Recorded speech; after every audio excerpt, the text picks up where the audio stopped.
Hello aspirants, welcome back to my channel Apex Minds. आज की इस क्लास में कुछ नया लेके आए हैं और कुछ इंटरेस्टिंग है। आई होप आपको अच्छा लगेगा। आज की जो क्लास होने वाली है ये यूपीपी कांस्टेबल से रिलेटेड क्लास होने वाली है। इसमें 50 हिंदी के नए क्वेश्चंस लेके आए हैं। तो चलिए अपनी क्लास को हम स्टार्ट करते हैं। तो देखते हैं हमारा पहला क्वेश्चन क्या है। मैं आपको कहानी सुनाऊंगी, वाक्य में किस प्रकार की क्रिया है, मतलब कि ये क्रिया से रिलेटेड है। तो मैं आपको कहानी सुनवाऊंगी, इसमें काम खुद नहीं किया जा रहा है, काम किसी से करवाया जा रहा है। तो जहाँ पे काम खुद ना किया जाए और किसी दूसरे से करवाया जाए, वहाँ पे कौन सी क्रिया होती है? वहाँ पे होती है हमारी प्रेरणात्मक क्रिया। ठीक है। नाम धातु क्रिया किसे कहते हैं? जहाँ पे संज्ञा और विशेषण के साथ क्रिया जुड़ने से संयुक्त क्रिया बन जाती है, उसे ही हम क्या कहते हैं? नाम धातु क्रिया कहते हैं। इसे लिख के बताते हैं क्या होता है। जहाँ पर क्या क्या ऐड होते हैं? संज्ञा व विशेषण, संज्ञा और प्लस क्या हो जाता है? विशेषण। ये मिल के क्या क्या कर देते हैं? एक संयुक्त क्रिया बनाते हैं। इनके जुड़ने से क्या होती है? एक संयुक्त क्रिया बनती है। ठीक है। वहाँ पे क्या होता है? नाम धातु क्रिया होती है। जैसे एग्जाम्पल से आपको अच्छे से समझ में आएगा। जैसे हो गया बतियाना, ठीक है, ये होगी हमारी क्या है? नाम धातु क्रिया। जैसे एक और हो गया झुठलाना, ये भी हो गई हमारी नाम धातु क्रिया। ठीक है। चलते अपने अगले क्वेश्चन पे। अगला क्वेश्चन हमारा अर्धनारीश्वर निबंध के लेखक कौन है? तो अर्धनारीश्वर निबंध के लेखक हैं हमारे रामधारी सिंह दिनकर जी। रामधारी सिंह दिनकर है हमारे अर्धनारीश्वर निबंध के लेखक। चलते हैं अगले क्वेश्चन पे। अगला क्वेश्चन है ऊ ध्वनि किस स्वर के अंतर्गत आती है? तो ऊ ध्वनि हमारी किसके अंतर्गत आती है? हर्ष स्वर के अंतर्गत आती है। हर्ष स्वर किसे कहते हैं? जिनको बोलने में क्या होता है? कम से कम समय लगता है। जिनको बोलने में हमें कम से कम समय लगता है, उन्हें को ही हम बोलते हैं हर्ष स्वर। नेक्स्ट है हमारा जंगल में लगने वाली आग को क्या कहते हैं? तो जंगल में लगने वाली आग को हम क्या बोलते हैं? दावाग्नि। नेक्स्ट है निम्नलिखित में से तत्सम शब्द चयन कीजिए। तत्सम शब्द चयन कीजिए। तत्सम शब्द किसे कहते हैं? जो एकदम शुद्ध रूप होते हैं उनको बोलते हैं तत्सम शब्द। तद्भव शब्द किसे कहते हैं? जो कि क्या होते हैं? अशुद्ध शब्द होते हैं, उनको बोलते हैं हम तद्भव शब्द। ठीक है। तो तत्सम शब्द कौन सा है? प्रतिछाया जो है ये हमारा तत्सम शब्द है। इसका अगर हम तद्भव बनाएंगे तो क्या बनेगा? परछाई। ठीक है, परछाई बनेगा इसका तद्भव। नेक्स्ट है हमारे पास मृषण मृदुल। इन पर्यायवाची शब्दों का क्या अर्थ है? तो मृदुल मृदुल किसे बोलते हैं? जैसे मर्षण से अगर आपको नहीं समझ में आ रहा है तो मृदुल से देखिए। मृदुल से हमको क्या समझ में आएगा कि मृदुल उसे बोलते हैं जो बहुत ही नाजुक होता है, उसी को हम क्या बोलते हैं? मृदुल। नेक्स्ट है हमारे पास किस वाक्य में सर्वनाम अशुद्धि है? सर्वनाम संबंधी अशुद्धि है। तो पहले चलते हैं हम अपने सेंटेंसेस जो दिए गए हैं नीचे ऑप्शंस में, उनको पढ़ते हैं, फिर हमें पता चलेगा। जैसे पहला क्या है? मैंने अपना काम कर लिया है। ठीक है। तो इसमें तो कोई मैंने ही सर्वनाम है, इसमें तो कोई दिक्कत नहीं लग रही। नेक्स्ट है मैं स्वयं वहां जाना चाहता हूँ, ये भी सही है। यह उनकी समझ में नहीं आएगा, यह उनकी समझ में नहीं, यह भी सर्वनाम है और हमारा उनकी भी सर्वनाम है। यह उनकी समझ में नहीं आएगा, ये गलत है। ठीक है। ये क्यों गलत है? क्योंकि उनकी की जगह पे क्या आएगा? उनकी। ये उनके समझ में नहीं आएगा। नेक्स्ट क्या है? चौपाई के संबंध में सही कथन क्या है? चौपाई किसे कहते हैं? जिसमें चौपाई के प्रत्येक चरण में 16-16 मात्राएं होती हैं। ठीक है। नेक्स्ट है हमारे पास शाही घोड़े पर बैठ कर जाऊंगा में कौन सा कारक है? ठीक है। तो कारक आपने पढ़े होंगे, जैसे हम स्टार्टिंग से बताते हैं आपको। आई होप यहाँ से ज़्यादा समझ में आएगा। पहले क्या होता है? कर्ता। कर्ता का क्या होता है? कर्ता ने। ठीक है। फिर कर्म को, कर्ता ने कर्म को करण से संप्रदाय के लिए, ठीक है, अपादान। अपादान का क्या होता है? से अलग होने की स्थिति में। ठीक। उसके बाद क्या होता है संबंध। संबंध का क्या होता है ना, नी, ने, का, की। ठीक है। फिर क्या होता है अधिकरण। अधिकरण का क्या होता है में, पर। ठीक। उसके बाद क्या होता है संबोधन। संबोधन का होता है हे, अरे। ठीक। ये हो गया। यहाँ से आपको अच्छे से तो शाही घोड़े पर बैठ के, तो पर का कहाँ पे आ रहा है अधिकरण में ही तो आ रहा है पर। ठीक है। तो यहाँ पे ऑप्शन नंबर 3 जो होगा यही हमारा करेक्ट आंसर बनेगा। नेक्स्ट क्वेश्चन है हमारा मन के लड्डू खाना। मन के ही लड्डू, आप मन ही मन में लड्डू खा ले रहे हो। ठीक है। वो आपके सामने नहीं है बट आप इमेजिन कर रहे हो। ठीक है। तो उसको क्या बोलेंगे कोरी कल्पनाएं करना। नेक्स्ट है हमारे पास पंत को उनकी किस कृति पर भारतीय ज्ञानपीठ पुरस्कार मिला था। तो पंत को उनकी किस कृति पर मिला था, ये मिला था चिदम्बरा पे। ठीक है। और पंत सुमित्रा नंद पंत का क्या पूरा, अगर सुमित्रा नंदन पंत के बारे में बात हो रही है, नंदन पंत इनके बारे में बात हो रही है, तो इनको क्या सुमित्रा नंदन पंत को किसके लिए भारतीय ज्ञानपीठ पुरस्कार मिला था, तो ये चिदम्बरा के लिए मिला था। और ये कैसे किस युग के थे, छायावादी युग के थे। ठीक है। नेक्स्ट है हमारे पास निम्नलिखित वाक्य में रेखांकित शब्द का उचित विलोम शब्द ज्ञात कीजिए, हमें लोगों के गुण देखने चाहिए। तो यहाँ पे थोड़ा गलत हो गया, ये गुड़ होगा, गुड़ पे हमारी अंडरलाइन होगी। ठीक है। तो गुड़ का क्या होता है, गुड़ का विलोम अगर हम निकालें तो दोष। दोष जो होता है वो गुड़ का विलोम होता है। नेक्स्ट है किस वाक्यांश के लिए सही शब्द लिखा गया है, जिसको पूर्व जन्म की बातें याद हैं। जिसको पूर्व जन्म की बातें याद है उसको क्या बोलते हैं जाति स्मर। क्या बोलते हैं इसको जाति स्मर। ठीक। जाति स्मरक नहीं बोलते हैं। जिसका यौवन छत ना हुआ हो उसको क्या बोलते हैं चिर यौवन। इसको बोलते हैं चिर यौवन। ये भी हमारा गलत है। ईश्वर में विश्वास जो रखता है उसको क्या बोलते हैं आस्तिक।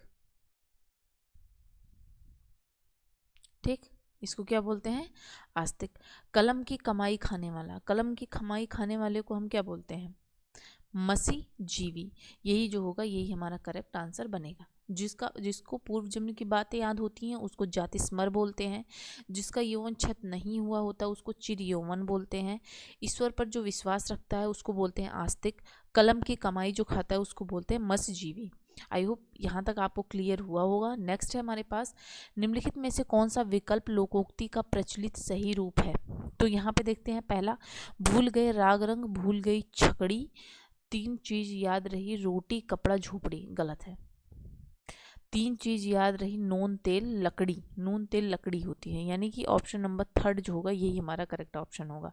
ठीक है। और इसका अर्थ, इस लोकोक्ति का अर्थ अगर हम निकालें तो अर्थ हमारे पास क्या होता है कि गृहस्थी में ही, गृहस्थी के कामों में अगर आप खो जाते हो, सॉरी गृहस्थी में खो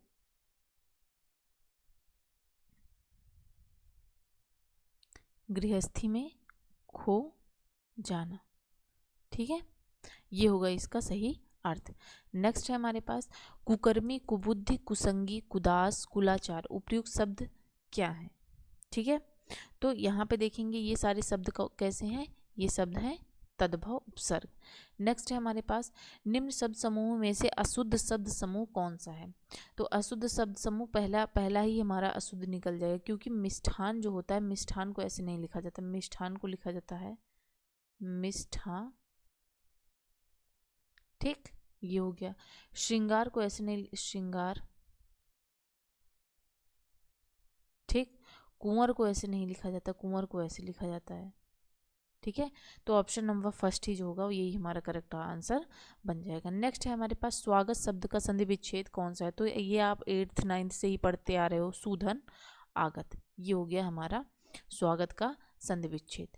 नेक्स्ट है कौन सा शब्द हमेशा एक वचन में प्रयुक्त होता है। एक वचन में हमेशा प्रयुक्त होता है रायता। ठीक है। रायता जो है ये हमेशा एक वचन में ही प्रयुक्त होता है। नेक्स्ट भविष्यत काल में ऐसे किस समय का बोध होता है। भविष्यत काल जैसे कि वर्ड में ही दिया गया है, इसमें ही है भविष्यत, यानी भविष्य की चीज़ें बताता है। भविष्य की यानी कि आने वाले समय की। नेक्स्ट है हमारे पास आग्नेय में प्रत्यय क्या है? आग्नेय, आग्नेय प्रत्यय किसे कहते हैं? जो पीछे जुड़ता है, ठीक है, प्रत्यय पीछे जुड़ता है। और उपसर्ग हमेशा क्या होता है? उपसर्ग जो होता है ये हमेशा आगे लगता है, ठीक है, प्रत्यय पीछे लगता है और उपसर्ग हमेशा आगे लगता है। तो आग्नेय में ए जो होगा यही सही प्रत्यय बनेगा। नेक्स्ट है तुम बाहर जाकर बैठो में वाक्य में कौन सा अव्यय है? तुम बाहर जाके बैठो, बाहर जाके बैठो, यहाँ आओ, वहाँ आओ या वहाँ जाओ, ठीक है, ये शब्द जहाँ पे भी मिले वो क्या स्थान का हमें बोध करा रहे हैं, तो वहाँ पे होगा स्थानवाचक क्रिया विशेषण अव्यय। नेक्स्ट है हमारे पास 1 इंच मुस्कान। 1 इंच मुस्कान किसकी है? 1 इंच मुस्कान जहाँ तक है वो है हमारे मन्नू भंडारी जी की। मन्नू भंडारी की क्या है? 1 इंच मुस्कान। नेक्स्ट है हमारे पास निष्पाप का उचित संधि विच्छेद क्या है? निष्पाप का उचित संधि विच्छेद होगा निधन पाप, यही बनेगा हमारा निष्पाप का उचित संधि विच्छेद। फिर नेक्स्ट क्वेश्चन है निम्नांकित वाक्यों में से अशुद्ध वाक्य का चयन कीजिए। इसमें से हमें देखना है कौन सा वाक्य जो है वो अशुद्ध है, ठीक है। यह वही व्यक्ति है जो परसों बाजार में मिला था, ठीक है, तो यही हमारे पास गलत है। यह वही व्यक्ति नहीं होगा, यह वह व्यक्ति है, यह वह व्यक्ति है जो परसों बाजार में मिला था। तो ऑप्शन नंबर फर्स्ट जो होगा यही हमारा आंसर बन जाएगा। आगे के ऑप्शंस को हमें चेक करने की कोई भी जरूरत नहीं है। निम्नलिखित में से शब्द के विलोम अर्थ का उपयुक्त युग्म है। तो निरंतर का होता है नस्वर, यही हमारा उपयुक्त युग्म मिल जाएगा। निरंतर का क्या मतलब होता है? निरंतर का जो मतलब होता है वो होता है बहुत दिनों का, यानी कि बहुत दिनों का, यानी कि या बोल सकते हैं इसको पुराना, ठीक है, ये भी हो गया। और नश्वर का क्या मतलब होता है? अगर हम नश्वर का देखें तो भंगुर, ठीक है, मतलब बहुत क्षणिक, भंगुर हो गया, या फिर मर्त्य, ठीक है, ये हो गया। तो यही हमारा जो होगा वो उपयुक्त युग्म बनेगा। नेक्स्ट है हमारे पास मताहत। मताहत का पर्यायवाची क्या होता है? मताहत, जैसे कि आपको यहाँ से देखने से ही हमें पता चल जाएगा कि मताहत, मत को जो आहत करता है यानी कि किसी के अधीन जो काम करता है, यानी कि किसी के, मताहत का क्या अर्थ होगा? किसी के अधीन,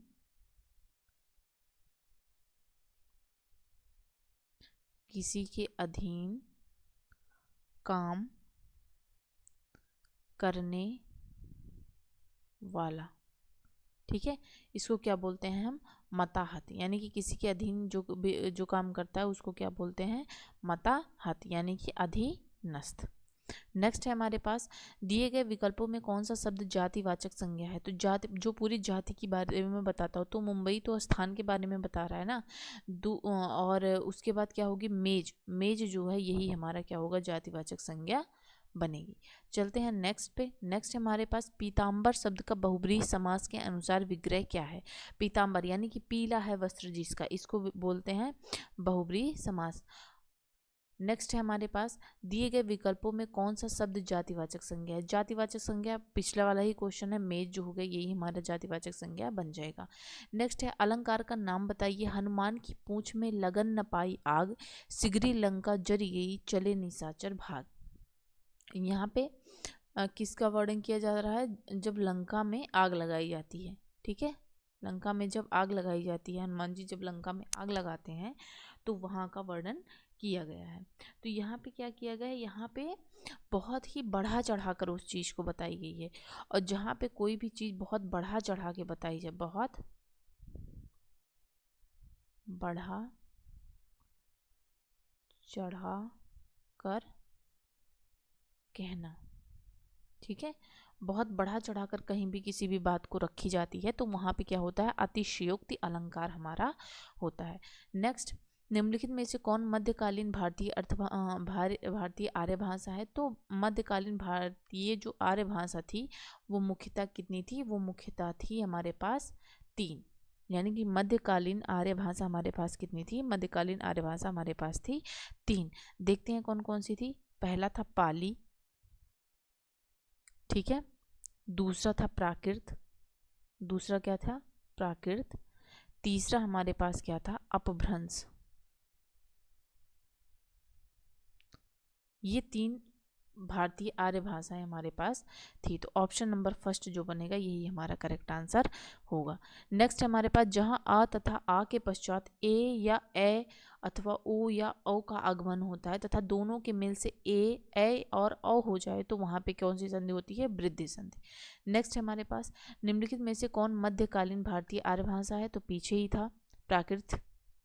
नेक्स्ट हमारे पास जो रहीम गति दीप की कुल कपूत की सोए बारे उजियारे करे बढ़े अधेर होए। तो यहाँ पे किसकी किसकी बात की जाती है, की जा रही है? तो यहाँ पे दीपक और कुपुत्र का वर्णन किया जाए। दीप की और कपूत की, यानी कि दीपक का वर्णन, दीपक एंड किसका वर्णन किया जा रहा है? कुपुत्र की। दो चीज़ों का यहाँ पे वर्णन किया जा रहा है।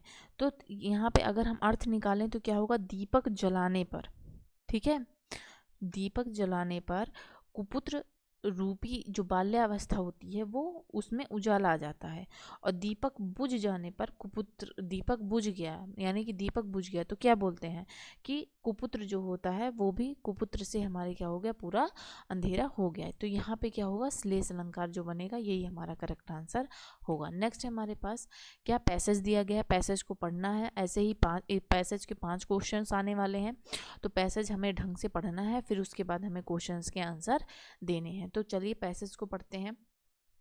चैपलिन का चमत्कार यह है कि उसकी फिल्मों को पागल खाने के मरीजों, विकल मस्तिष्क लोगों से लेकर आइंस्टाइन जैसे महान प्रतिभा वाले व्यक्ति तक कहीं एक स्तर पर और कहीं सूक्ष्मतम रसास्वादन के साथ देख सकते हैं।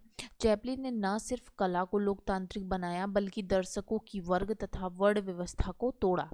यह अकारण नहीं है। जो भी व्यक्ति समूह या तंत्र गैर बराबरी नहीं मिटाना चाहता वह अन्य संस्थाओं के अलावा चैपलिन की फिल्मों पर भी हमला करता है। चैपलिन भीड़ का वह बच्चा है जो इशारे से बतला देता है कि राजा भी उतना ही नंगा है जितना मैं हूँ, और भीड़ हंस देती है। कोई भी शासक या तंत्र जनता का अपने ऊपर हंसना पसंद नहीं करता।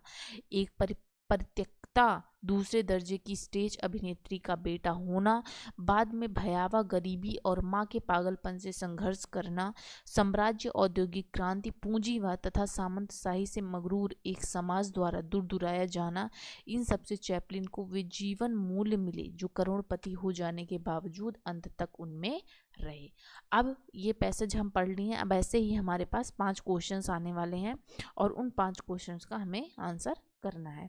तो पहला क्वेश्चन क्या है? चार्ली चैपलिन को अपने जीवन में किन समस्याओं का सामना करना पड़ा है? ठीक है, तो भयंकर गरीबी, ठीक है, ये भी सही था। माँ के पागलपन से संघर्ष, ये भी था। परित्यक्ता अभिनेत्री का बेटा होना, ये भी था। यानी कि उपरोक्त सभी जो होगा यही हमारा करेक्ट आंसर बनेगा। नेक्स्ट क्वेश्चन है, शासन तंत्र द्वारा किसे पसंद नहीं किया जाता है? शासन तंत्र द्वारा किसे नहीं पसंद किया जाता है?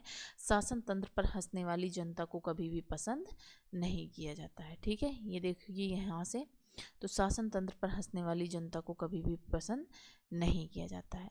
नेक्स्ट है हमारे पास, चैपलिन भीड़ का बच्चा होकर भी कैसे भिन्न है? क्यों भिन्न था? कि वह जो चैपलिन था वो सच्चाई को इशारों में ही बता देता था, इसलिए वो भीड़ का बच्चा होकर भी सबसे भिन्न था। नेक्स्ट है, लेखक के अनुसार चैपलिन ने कौन सा कार्य किया? ठीक है, तो फिल्म कला को लोकतांत्रिक बनाया, ये भी सही था। दर्शक वर्ग तथा वर्ण व्यवस्था को तोड़ा, ये भी सही था। यानी कि फर्स्ट एंड सेकंड दोनों, यही हमारा करेक्ट आंसर बनेगा। नेक्स्ट है, चार्ली चैपलिन का सबसे बड़ा चमत्कार लेखक ने किसे माना है? इसे माना है कि वो जो था वो हर वर्ग को पसंद करता है। नेक्स्ट है, सम उपसर्ग से बना शब्द निम्न में से कौन सा है? तो सम से क्या बना है? सुगम नहीं, सु आगे आ रहा है, फिर सुमन में भी सु आ रहा है, संगम में सम आ रहा है। ठीक, नेक्स्ट है हमारे पास, वाक्य में पुनरुक्त संज्ञा पदों के बदले प्रयुक्त शब्द रूप कहलाते हैं। पुनरुक्त संज्ञा यानी कि संज्ञा के स्थान पर, इतना हिंदी दे दिया गया है तो ऑब्वियस सी बात है आप लोग कंफ्यूज हो गए, बट मेन जो है संज्ञा के स्थान पे किसे यूज़ करते हैं, तो संज्ञा के स्थान पे हम सर्वनाम को यूज़ करते हैं। नेक्स्ट हमारे पास, कोई दूसरा नहीं किस विधा की रचना है। कोई दूसरा नहीं ये एक काव्य विधा है और इसे लिखा किसने है, कुंवर नारायण सिंह। किसने लिखा है, कुंवर नारायण